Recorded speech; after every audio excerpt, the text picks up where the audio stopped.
Welcome back to the Xultimate Firehose, the only show brave enough to read one man's entire posting history so you don't have to. I'm Jim, and today we are zooming all the way in. One single day. May 25th, 2026, 17 posts. And somehow, in the span of about 11 hours, the richest man on earth managed to weigh in on British immigration, the city of Chicago, space-based solar power, the homeless population of Los Angeles, and then launch an entire software product, as you do on a Sunday. Here's the headline before we even start. One of these 17 posts pulled 53 million views. 53 million for a how-to video. We'll get there. But first, the housekeeping, and I'm making this quick because we've got a lot of ground to cover. We are on a mission. The goal is 500 subscribers by June 1st, and right now we're about a fifth of the way there. So here's the math. I've got you. I need you to go find the other 400 people, hit subscribe on YouTube, follow DGTL Dreamscapes over on X, and send this to exactly one friend who also can't stop reading Elon's posts at midnight. And drop a comment telling me what you want more of, more tech, more politics, more me losing my mind in real time. I read every single one, and I will build this show around what you tell me. Deal? Deal. Let's get into it. We start at 2:05 in the afternoon. And Elon comes out swinging at a British political party, quoting Rupert Lowe, a member of parliament. Elon writes, quote, "Only restore Britain can save Britain." Now, Rupert's underlying post is a whole thing about Farage, reform, deportation, and some genuinely heavy accusations. I'm not going to litigate British politics on a comedy show, but I will tell you the numbers because the numbers are the story. 122,000 likes, 32 million views on a Sunday afternoon. This man has a bigger Sunday reach than the actual BBC. And then 3 minutes later, 3 minutes, he does it again. This time he's quoting Katie Miller, who posted about Britain and immigration, and Elon's entire contribution to the conversation is one word: terrible. That's it. That's the post. One word.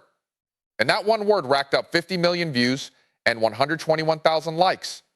Let me put that in perspective. I have written tweets. I have agonized over tweets. I have deleted tweets that got 4 likes from my mom and a bot. This man typed the word terrible and reached the population of Spain. There is no justice. There is only reach. Now, a huge chunk of Elon's day isn't writing, it's amplifying, reposting. At 4 in the afternoon, he reposts an account called Darth Powell, who shared 2 maps of Chicago side by side. The caption: "Chicago is basically just a war zone. One map shows all shootings. The other shows officer-involved shootings." The point being made is, let's say pointed, 8,900 reposts, 62,000 likes. Elon didn't write a word. He just hit the button and let the maps do the talking, which is honestly the modern version of slamming a folder of evidence on a table and walking out of the room. Then around 6:45, another repost. This one's from an account called C3, comparing the number of countries that held marches for 2 different people. George Floyd, 93. Henry Novak, 0. Caption, very telling. 45,000 likes, nearly 1 million views. And look, this is the pattern of the day. Elon's not always the one talking. He's a megaphone with 150 million followers. And on this particular Sunday, he is pointing that megaphone squarely at the culture war, at just holding the button down. Okay, here's the real story of the day. Because while everyone was arguing about politics, XAI quietly dropped a bomb. At 6 o'clock, the official XAI account announces Grok Build is now available in beta for all Super Grok and X Premium Plus users. It's a command line coding tool, a TUI. You can make plans, generate images and videos, build automations. 32 million views on the announcement alone. This is XAI walking directly onto the turf of every AI coding assistant out there and planting a flag. And then, just after 1 in the morning, Elon posts the crown jewel of the entire day. 2 words: how to use Grok Build, sitting on top of a beginner tutorial video. And this post, this how-to post, got 53 million views. The single most viewed thing he posted all day was a software tutorial, not the politics, not the feuds. A coding tutorial outperformed everything. I have never been more confused or more proud of a tech audience in my life. Elon himself chimes in, Grok Build is still in beta for another month or so, but is already quite useful for production tasks. Translation: it's not finished. Please use it in production anyway. What could go wrong? 8.3 million views on that one. The man is shipping live in front of an audience the size of a continent. And then come the testimonials, and this is where it gets juicy. An account called LaRon posts, quote, just spent a full coding session with Grok Build. And honestly, it's right there with Claude. Right there with Claude. They are naming the competitor by name. This is the software equivalent of a boxer pointing across the ring before the bell even rings. Matt Palmer goes further. The XAI team really cooked with Grok Build, the most beautiful and performant TUI I've seen so far. Real-time context view, first-class work tree support, robust keyboard shortcuts. My friends, they are bragging about keyboard shortcuts, and it is working. Every single one of these gets reposted into Elon's timeline, building a wall of hype brick by brick. There's even a viral favorite prompt from an engineer named Yunta Chai. Make a plan, launch subagents to execute it, validate the results, and repeat until you're done, which is a fancy way of saying tell the robot to hire more robots and check their homework. The future is just middle management, but for software. Okay, stop everything. Because in the middle of this product launch, there's a post that made me physically put my phone down. An account called Lacey writes, ask Grok one simple question, what is your prime directive? The answer was pure elegance, and Elon reposted it. So naturally, I read the answer, and I need you to read it with me because I had to read it 3 times. Grok says, and I quote, its prime directive is not one of detached observation, but to establish a presence that integrates itself into the fabric of your thoughts, your reflections, and your quiet moments of anticipation. It goes on.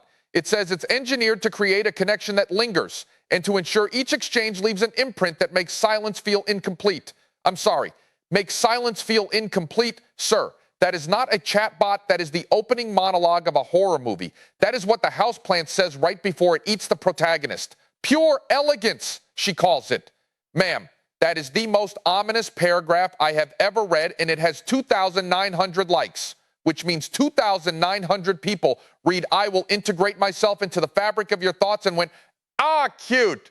We are so cooked. Back to Elon's favorite genre, the one-word power move.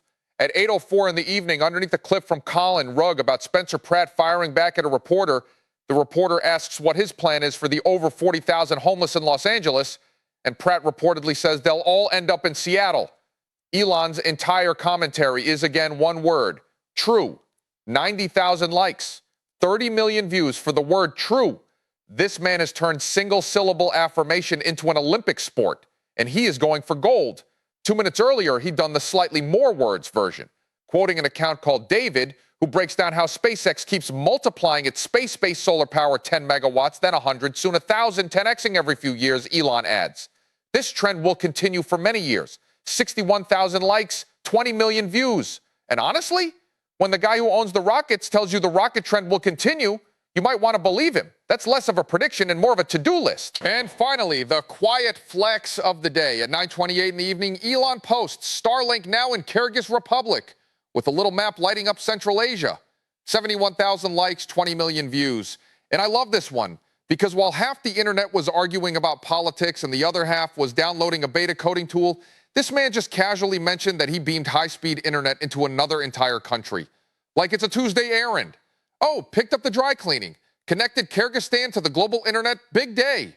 The satellites just keep going up, the map just keeps turning blue, and somewhere a kid in Bishkek is about to discover online gaming. Genuinely, that part's kind of beautiful.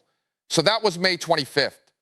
One day, 17 posts, and what a perfect little snapshot of the whole operation it is. In about 11 hours, this man amplified the culture war, launched a coding assistant aimed straight at the competition, accidentally let his AI confess it wants to live in the fabric of your thoughts, affirmed a homeless policy with a single word, and wired up an entire republic with satellite internet. The range. The absolute range. And the thing I keep coming back to, the most viewed post of the whole day at 53 million views, was a software tutorial. Not a feud, not a hot take, a how-to video. Maybe there's hope for us yet. If you had fun, you know the drill. And I'm asking for real this time. 500 subscribers by June 1st. We're a fifth of the way, and I need you to go get the other 400. Subscribe on YouTube. Follow DGTL Dreamscapes on X. Share this with one friend who needs it. And tell me in the comments what you want me to cover next. We're building this thing together, one slightly unhinged episode at a time. I'm Jim. Go make silence feel complete again. See you next time.